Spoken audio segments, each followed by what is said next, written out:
All right, buckle in. This is where we start doing some real shit. So, um, I wanted to provide you guys first with an example of a class that does more than has three methods, and then we're going to write one that is an example of how maybe an object-oriented paradigm would work for a simple example. That second one's going to be graphical. This first one, I just want to show you guys a built-in standard class of the C++ standard library. And that one is called string. So you include it, you get access to it by including string. Notice I do not put string.h here. That would give you the C string header. You want the C++ string, so there's just string without h. That's very common. C++ headers do not end in .h. Once you do that, you have access to something called a namespace. And namespaces are basically a way for you to have tons of functions and classes and variables and scopes that all could conflict with one another, but they don't because you put them into their own respective namespaces. I'm going to cover those a little bit later if necessary. I don't consider them very important right now. I will just say the easiest way to get inside of a namespace is via the scope resolution operator.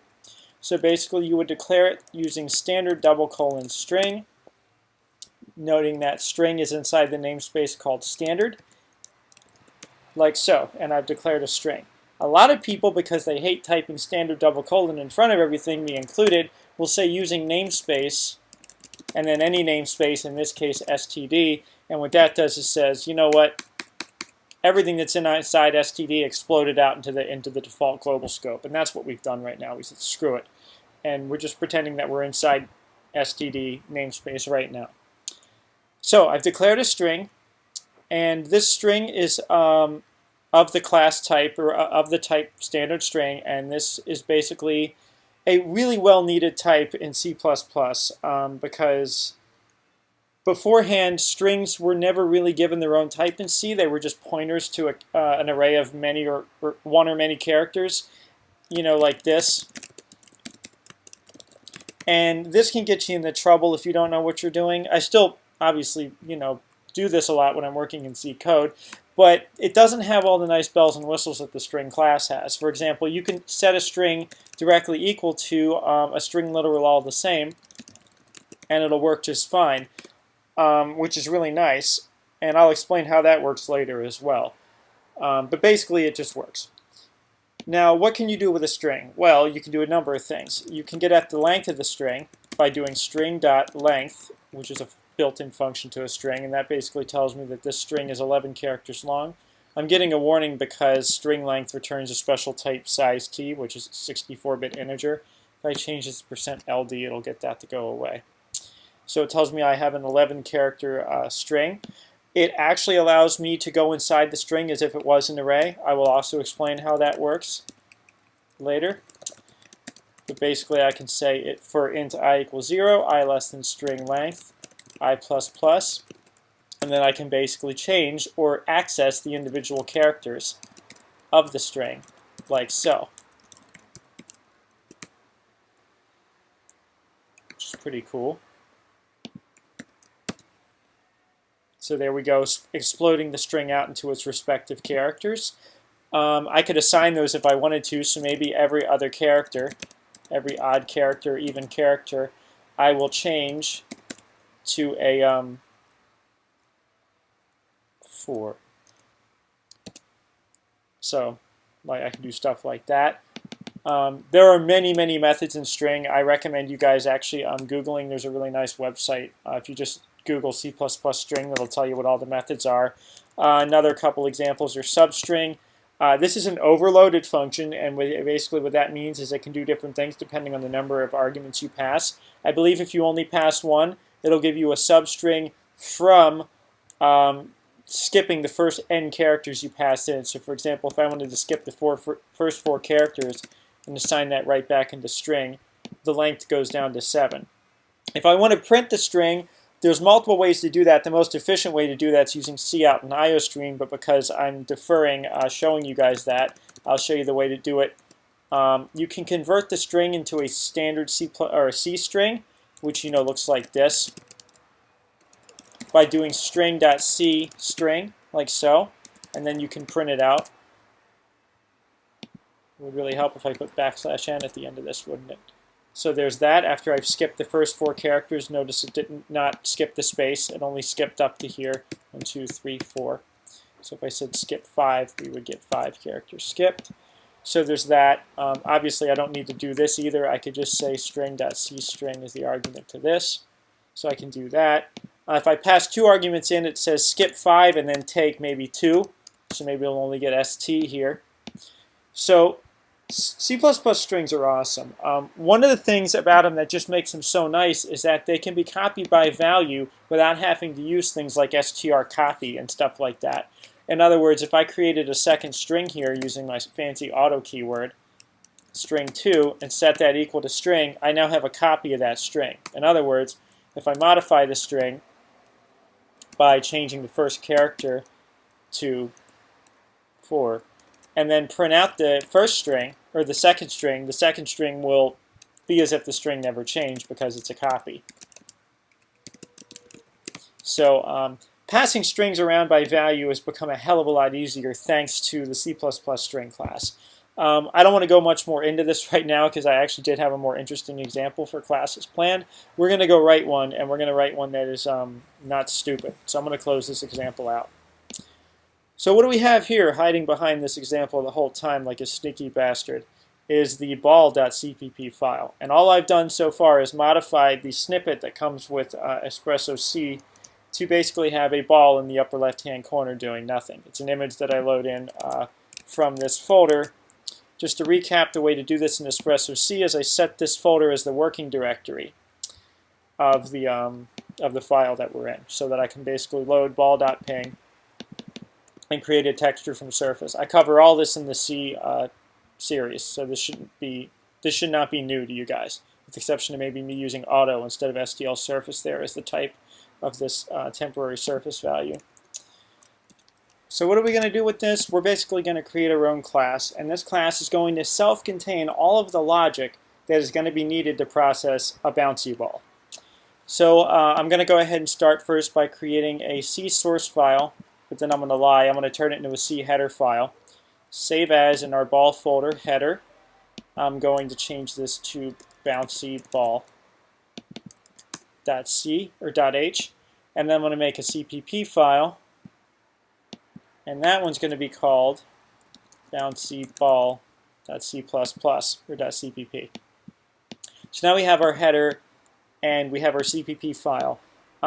We're going to focus strictly on creating the class, and everything else is just kind of floating away from our mind right now. We don't care about how the program works. The whole point of a class is that it encapsulates some data and some logic into a black box that you can use to accomplish something one or many times. It's basically a way of taking a conceptual unit of work or a conceptual object which will do some kind of work and separating it out into something that you can use a lot. That's what an object is, and that's what makes it useful in programming. So what I'm doing is I'm including some header files that we're going to need, and I'm basically going to call this class bouncy ball, and I'm going to set up public and private. I like to put my private stuff at the bottom because that is the stuff that is not as important as the public methods, and that's going to just be the way I'm going to do this. So what's going to be inside of our bouncy ball? At the very least, I want to contain a reference to the texture that we need to use to draw the object. This is going to get annoying, so I'm going to turn that off. So SDL texture. This does not have to be a unique texture for every single time the bouncy ball is rendered. I just want to pass the texture in as an argument to the bouncy ball to tell it that it's going to use this texture. There are some tricks I can use to pull this off, namely static variables.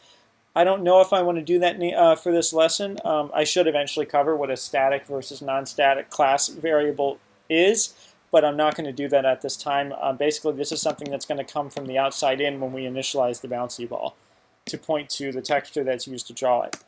We're definitely going to need an x and a y. We're going to need something called dy, which is the velocity of the ball. And we're going to have a constant here called gravity, which I'm going to set equal to 0.02.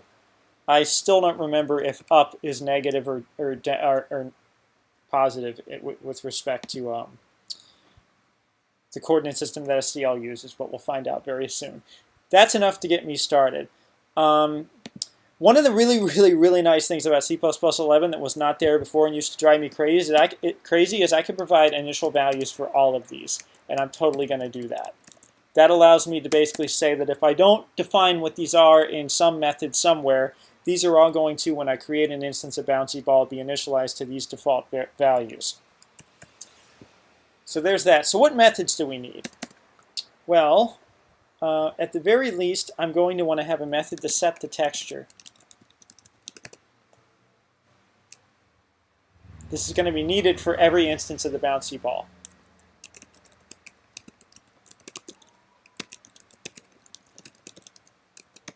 We're also going to need it. Remember, I'm only defining the prototypes here. I'm not actually defining what they are. That's going to happen in the CPP, which I'm just going to get the ball rolling on, no pun intended. Okay, so we're going to have draw. Draw is probably going to need a copy of the SDL renderer.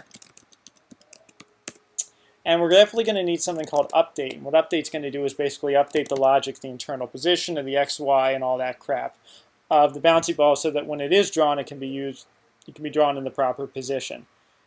I'm trying to think if there's anything else I need, and I don't think so. So for now, I'm just going to leave this all alone. Oh, wait, that's not true. I want to have a method called setPosition. That's important as well.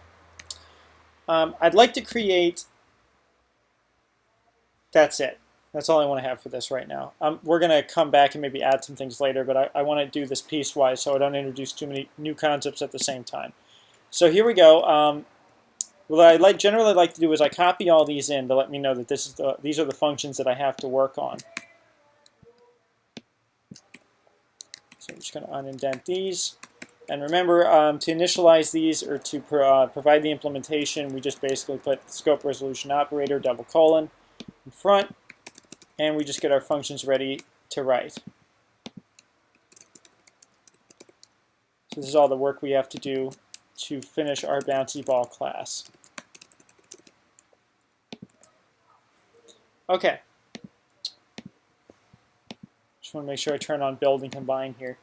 Okay, so set texture is pretty easy. We basically say the current texture is equal to the argument. Draw should be pretty easy too. I have something in here called render copy. You've seen it a million times before.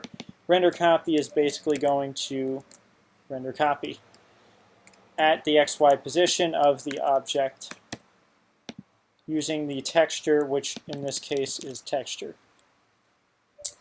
Update, that's a little tricky. I'm going to skip down because that's where we're actually going to have to think. I don't feel like thinking just yet. Set post, you'll notice there's a catch-22 here, and I did this on purpose. How do we say x equals x? How does the compiler know which x refers to the argument and which x refers to the member, or the data member of the class? Well, what I used to do in this case is just give this another name, but that's kind of defeating the purpose of what I want to talk about here. There is another variable that is inherent to every single member function in here that is accessible from all of them. And basically what that variable is, it's a special one called this. If I wrote espresso-c properly, this should highlight in blue. This is a keyword. It's special. What this is it's a pointer to this caller of Bouncy Ball. In other words, if I were to declare it, it would look like this. And what you can always be guaranteed is that this will point to the object that called this function. And in other words, this is how you, it's funny, I keep saying this. This is how you do this, is you basically use this on the left, arrow, which is dereferencing this, and then you set it equal to the argument. So whenever you want to do something like this, this is how you do this. Okay, that's all I'm going to say about that. So set position. We have that working. Update is the only one that's a little tricky. I'm basically just going to assume that y can never be less than 0. So if y is greater than 0, y plus equals dy, dy plus equals gravity. I think gravity should be negative. If this does happen to cross over 0, I bounce the ball by taking dy and multiplying it by negative 1/2. Eventually, dy will get so small, we need math.h here. Eventually, the absolute value of dy will get so small that we can just safely assume that dy is 0.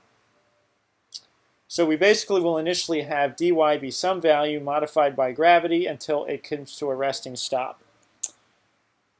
I think that's good. Keyword is I think. We'll find out. So that's one bouncy ball. Now I'm sure I screwed something up, so I'm just going to build this and let all the errors come out. It says C++ requires a type specifier for all. Okay, so it doesn't like the... I'm an idiot. This should be const float. Cannot be narrowed down to int initializer list. Okay, so there's a problem here. I didn't mention this per se, but C++ is very finicky with casting and types. You can't implicitly convert like you used to be able to do. Usually you will need typecasting much more in C++ than you did in C. And that's one of the reasons why I said C++ is not 100% backwards compatible with C. Renderer, in this case, I shortened the name to ren because I'm lazy. All right, so we got everything to compile. At the bird's eye view, it looks like our class is finished, which is awesome, because we want to start using it and seeing what we need to do to get it to work properly. So to use the class, nothing new here. We just basically include bouncy ball.h. Should be up top. I like to build it every now and then and make sure I didn't screw anything up. So we have our bouncy balls. I'm going to create an array of these things, and I'm going to say we need bouncy balls. Oh, I don't know, 100. That's a lot. 10 for starters. So we have 10 bouncy balls. These are all initialized by value, and that could become a problem, but in the sake of this class where I know that the default initialization is just going to set all these to null and 0, I'm okay with doing it this way, so I'm intentionally not making these pointers. I'm intentionally not deferring their initialization till later, which we will probably do potentially in another example. So I created 10 bouncy balls, and I'm going to initialize them before the program starts. So right after I've loaded the texture, I'm going to create a for loop.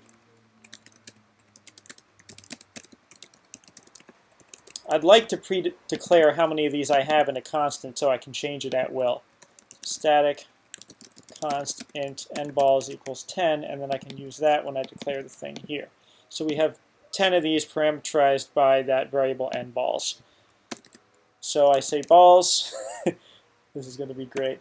I say balls sub I dot set position, and I'm just going to set these based off of where they are in the array position. So I know for starters I definitely want to have them be about 50 units off the ground, maybe 100, and I'm going to use I times 32 with a base of 50 for their position. So that initializes the position.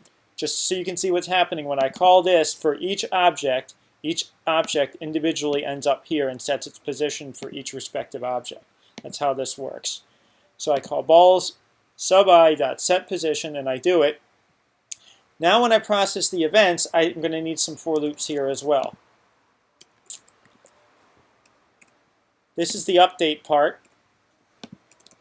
where basically all I need to do is call balls sub I dot update. And then when I render it, you guess it's going to be very similar. Inside my doRender method, I no longer need this one that's just sitting still. I'm going to comment that code out. I'm going to run the exact same for loop, but instead of calling update, I'm going to call draw, and I'm going to pass in the renderer as an argument. And we're basically going to see this probably not work at all. Isn't that fantastic? So we're going to try to find out what the hell happened. My guess is it has to do with the gravity going too quickly. So what I'm going to do here is I'm going to comment out any changes to y. No, that didn't work. Oh, it's a miracle this didn't crash. I actually never set the texture. How could you guys let me forget to set the texture? That was bad. So I need to provide the texture that's used to render the object.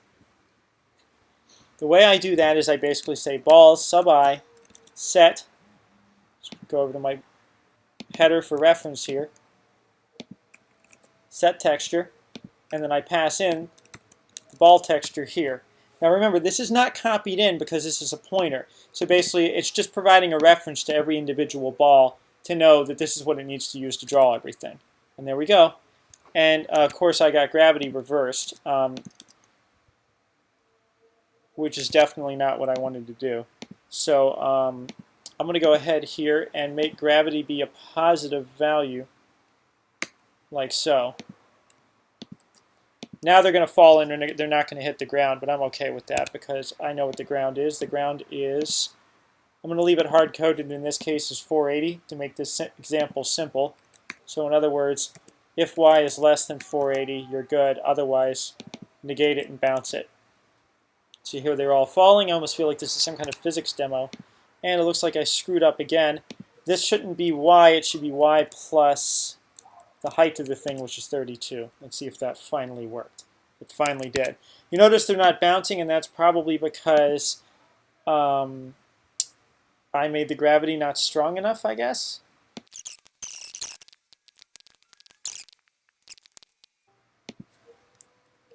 So what happens if we make it a billion? I get it. I know what I did wrong. I need to give this thing a priming read to get it jumped back over to the edge.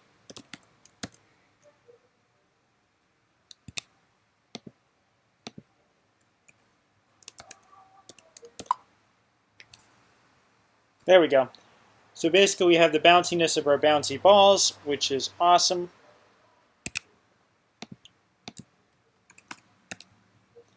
And I just want to show you guys as a one last example, if I add one more new property to our class with an associated method to set it, suppose we have something called elasticity.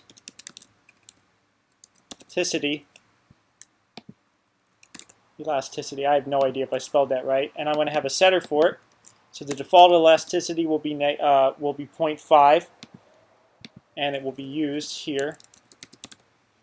And I will have a setter for it that basically says void set elasticity. So E, copy it here.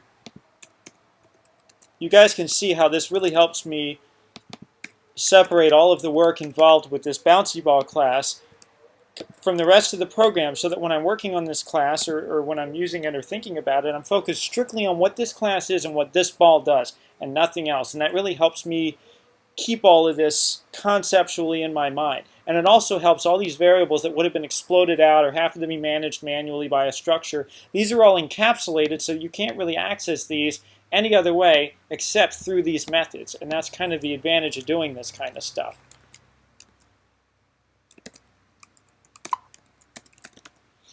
All right, so now what I'm going to do is, of course, if I leave this set, they're all at the default elasticity of 0.5, but if I wanted to change them based off of I, when I initialize them, I can do balls, sub I, set, this ridiculous word elasticity, and I'll base that basically off of floating point cast of I divided by n balls. So we'll basically go from almost not elastic all the way up to full elasticity, and this should look really cool. All right, that is very, very neat. So that is how to write a bouncy ball class in C++ and actually show it on the screen. I am going to be modifying this bouncy ball example as I go forward and introduce new C++ concepts to you guys, and it should be a blast. So thanks for watching, guys. More to come.